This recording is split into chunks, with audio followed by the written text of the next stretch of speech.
أعوذ بالله السميع العليم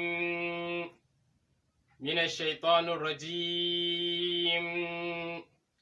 بسم الله الرحمن الرحيم. اللهم صل على سيدنا محمد الفاتح لما أغلق والخاتم لما سبق ناصر الحق بالحق والهادي إلى صراطك المستقيم وعلى آله حق قدره ومقداره العظيم. Bayan haka, ‘yan uwa muna godiya ga Allah subhanahu wa ta'ala a bisa ni'imarsa da kyautarsa da rahamarsa da ya mana, da ya azurta mu da ƙaunar annabi alaihi salatu wassalam.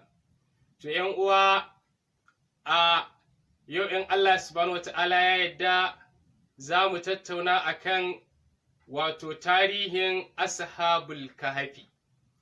Ashabul Kahfi wasu bayan Allah ne waliyai wanda Allah subhanahu wa ta'ala ya girmama su, wato Allah ya musu tagomashi.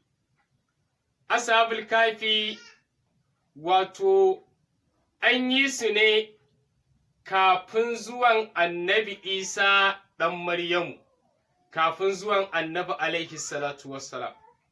A wannan tsakanin a nan aka yi su, kuma su ahalil fatarati ne, a zamaninsu babu annabi, an gane ai, amma suna daga cikin waliyai masu girma, masu daraja, masu girman ƙadari a gurin Allah subhanahu wa ta'ala. Kuma a cikin ƙissarsu akwai wato abun mamaki da abun al'ajabi a cikin tarihin Ashabul Kahfi. Idan ‘yan uwa suna tare da ni, a baya mun gabatar da wato tambayoyi da wasu Yahudawa su uku suka yi wa Sayyidina Umar ɗan Kaɗaf a lokacin yana khalifancin annabi alaihi salatu wassalam, wanda kuma Sayyidina Aliyu ibn Abi Talib shi ne wanda ya ba da amsoshin tambayar da waɗannan Yahudawa suka yi. Biyu daga cikin Yahudawa da suka yi wannan tambaya sai suka yi imani da Allah, suka yi imani da annabi alaihi salatu wasalam, suka yadda addinin musulunci addini ne na gaskiya. Daman Aliyu ya kafa musu sharaɗi, ya ce in na ba ku amsa za ku yi imani da Allah. To kuma suka karɓi sharaɗin Aliyu, kuma biyu suka yi imani. Ɗaya daga cikin Yahudawan sai ya zo ya ce, to ya Aliyu, abinda ya ɗarsu a zukatan abokaina, ni ma ya ɗarsu a zuciyata, ya Aliyu, amma ni ba zan cika imanina ba har sai na ma tambaya, idan ka amsa man, to ya Aliyu zan saki imanina in cika imanina in yadda Allah ɗaya ne. Ali ɗan Abi Ɗalib ya ce, ya kai wannan Bayhude, ka tambayi duk abin da kake so ka tambaya, haƙiƙa habibi Rasulallahi ya bani amsa. Ma'ana ya sanar da ni, in ji Ali bin Abi Ɗalib. Sai wannan Bayhude ya ce, ya Aliyu, ka bani labarin wasu mutane da suka yi tafiya, Allah subhanahu wa ta'ala ya kashe su bayan shekara 309, sannan Allah ya dawo musu da rayukansu. Waɗannan su wane ne? Ali bin Abi Ɗalib sai ce waɗannan ai su ne Ashabul Kahfi. Allah subhanahu wa ta'ala ya ba mu labari a cikin Alƙur'anin da ya saukar wa annabi Muhammadu alaihi salatu wassalam. Sai wannan Bayahude ce, ya Aliyu, in kunta aliman fa akbirni, idan ka kasance kai masani ne ya Aliyu, to ka bani labari a bisa sunayen waɗannan Ashabul Kahfi. Ka bani labarin sunan garinsu, ka bani labarin sunan sarkinsu, ka bani labarin sunan karansu, ka bani labarin sunan dutsensu, ka bani labarin sunan kogon nasu. Ali bin Abi Talib ai kawai sai ya gyara mayafin manzon Allah da ya yafa sai dai Ali ya gyara zama. Ali ya ce ya kai wannan bayahude, haƙiƙa waɗannan ashabul kafi sunayensu akwai tamlika, akwai makasalamina, akwai mahasalamina, akwai dabarnushu, akwai shaza yunusu, akwai falliyastada yunusu, akwai zunawanusu, akwai mardunasu. Waɗannan su ne sunayen ashabul kafi. Ya ce to ya Aliyu, ba ni labarin sunan karansu. Ali bin Abi Talib ya ce sunan karansu Idimiru, a wata ruwayar Humranu. Ka san malamai sun yi saɓanin sunan karen, an kawo sunayen da dama. Kai, hatta ma sunayen su kansu ashabul kafin, malamai an yi saɓani, an ce akwai wane, akwai wane, akwai wane. Wannan ya ce a'a wane da wane da wane da wane. Sai ka duba littattafai tarihi za ka ga irin saɓanin da malamai aka yi akan sunayensu. To amma ba sai mun kawo saɓanin duka ba, kawai mu ɗauki guda ɗaya mu wuce. An gane ai. To wannan Aliyu sai ya gaya masa, sai ya ce to, ka bani labarin sunan garinsu. Ali bin Abi Talib ya ce sunan garinsu Afsus, amma da zuwan addinin Musulunci sai ya koma Ɗarsus. Ali bin Abi Talib ya gaya wannan Bayahudi. Sai ya ce, to ya Aliyu, ka bani labarin yaya sunan sarkinsu. Ali bin Abi Talib ya ce sunan sarkinsu Daƙayanusu. Haba, kai daga jin Daƙayanusu a gara makallahu, ai ka san za a yi wani fitinannen sarki. Ya ce sunansa Daƙayanusu. Ali bin Abi Talib ya gaya wannan Bayahudi. Sai Ali ya ce, idan kana so ma, yanzu sai na baka labarin su waɗannan ashabul kafi. Saboda a Alƙur'ani Allah subhanahu wa ta'ala ya ba mu labari, ya ce da annabi, nahanu naqussu alayka bi naba'in bil haqqi innahum fityatun amanu bi rabbihim wa zidnahum huda. Allah subhanahu wa ta'ala ya ce, ya annabi Muhammadu alayhi salatu wassalam, mu ne muke baka labarin su waɗannan ashabul kahfi, muke baka kissoshinsu. Wasu mutane ne amanu bi rabbihim, suka yi imani da ubangijinsu. Allah subhanahu wata'ala ya ce wa zidnahum huda, muka ƙara musu imani, muka tabbatar da dugadukansu akan imani, kuma muka riƙe zuciyarsu da imanin. Allah yake gaya annabi. Shi yasa Allah subhanahu wata'ala idan ka koma ayar baya, sai Allah ya ce am hasibta anna ashabul kafi warraqim. Allah me yace kanu min ayatina ajaba. Allah ya ce haƙiƙa kaga ya annabi Muhammad alaihi salatu wasalam, a cikin wannan kissar tasu su ashabul kafi akwai wasu ayoyi masu abin mamaki, abin lura, abin kula. Amma fa ga mai hankali shi zai gane ayoyin Allah subhanahu wata'ala.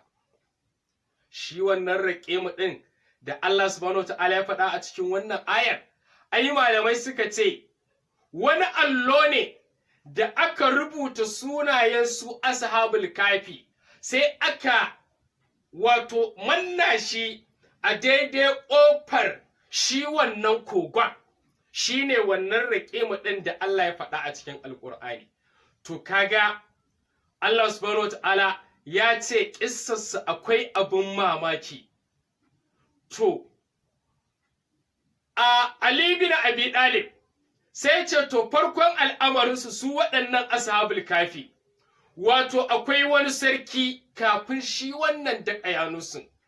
Wannan sarki ya kasance wato mutumin kirki ne, ya kasance salihi ne, kuma yana da imani.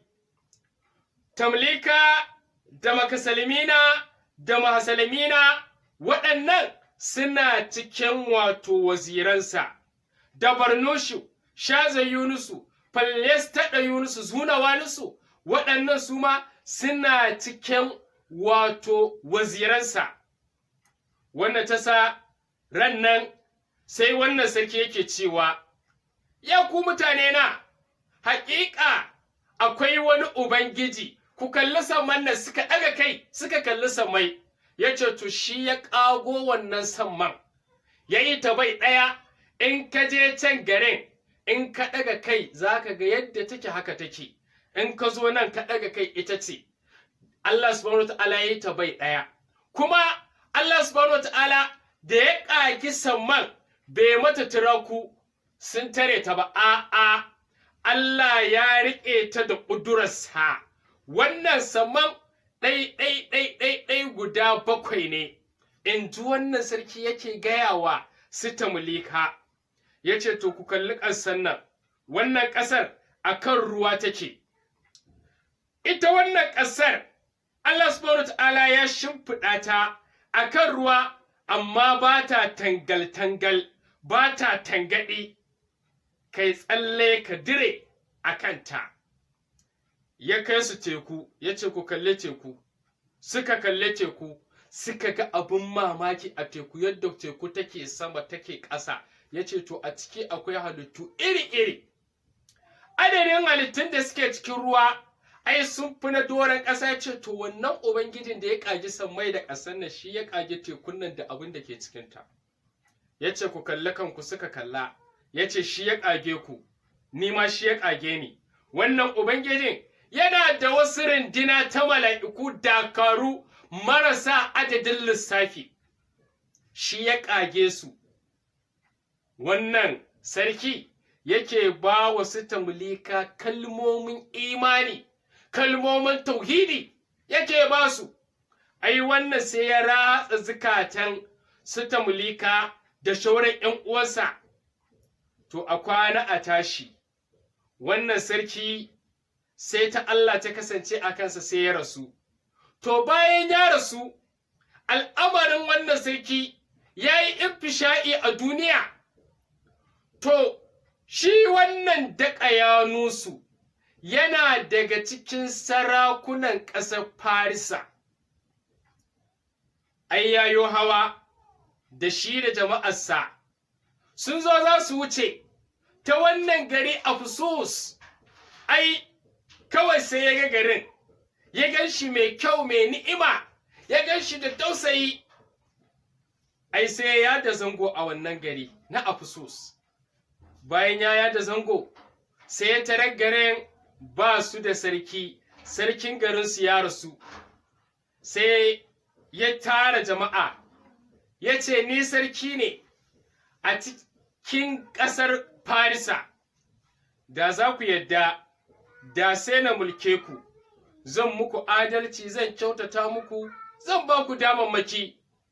Tamlika ya ce to ai ba matsala. Wannan ta sa wannan sarki Daƙayanusu ai kawai sai ya da zango a nan ya zauna don ya mulki wannan gari na Afusus. To bayan ya da zango a kwana a tashi, sarki Daƙayanusu sai ya gina masarautarsa. Sai wannan Bayahude ya ƙaraso gaban Aliyu, ya dire gwiwoyinsa, ya ce, ya Aliyu, ka bani labari, yaya ginin masarautar wannan sarki Daƙayanusu yake? Ali bin Abi Ɗalib ya ce, wannan sarki ya gina masarautarsa, ya yi bene-bene, sai da ya yi bene tsawon farsaki 1 a sama, faɗinsa ya yi shi tsawon farsaki 1, kuma wannan gini an yi shi ne da rukham. Sannan bayan ya yi wannan bene, daga gabashin wannan gari, daga yammaci sai ya sa aka gina wasu gidaje, sai ya ce to duk mace mai aure da namiji mai aure zai tare a wannan garin, a wannan ɓangaren da ke ɓangaren yammacin wannan gari. Sai yasa aka gina wasu gidaje su ma daga ɓangaren kudancin wannan gari na Afisos. Sai ya ce, duk matar da ba ta da aure, to ta zauna a nan. Daga arewacin garin kuma sai yasa aka gina masa gidaje, ya ce, duk namijin da bai da aure, shi kuma ya zauna a nan. Duk ranar Idi za a fito baki ɗaya ranar bikin Idi. Idan aka fito, to namiji sai zaɓi matar da yake so, mace ta zaɓi namijin da take so, sai a haɗa su aure. Amma duk namijin da aka gan shi a ɓangaren mata bai da aure, to in an kama shi za a hukunta shi. Haka zalika idan aka ga mace a ɓangaren maza ba ta da aure, to ita ma za a hukunta ta. Wannan ta sa